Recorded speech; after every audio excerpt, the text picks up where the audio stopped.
Hello, ഞാൻ ഉണ്ണികൃഷ്ണനാണേ.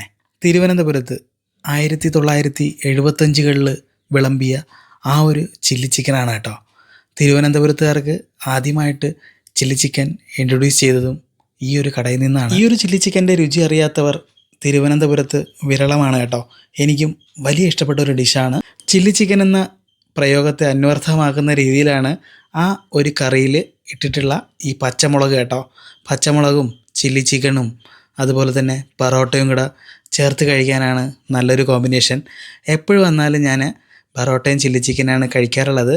നല്ല വെളിച്ചെണ്ണയിൽ അവരുടേതായ സോസും മസാലയും കൂടെ ചേർത്തിട്ടാണ് കേട്ടോ ഈ ഒരു ഡിഷ് അവർ തയ്യാറാക്കുന്നത്. ഇതൊരു ചൈനീസ് ഡിഷല്ല കേട്ടോ, ഇത് മലയാളികളുടെ സ്വന്തം ചില്ലി ചിക്കൻ തന്നെയാണ്. ഈ ഒരു ചില്ലി ചിക്കൻ കിട്ടുന്ന കട പ്രത്യേകം പറയേണ്ട കാര്യമില്ല.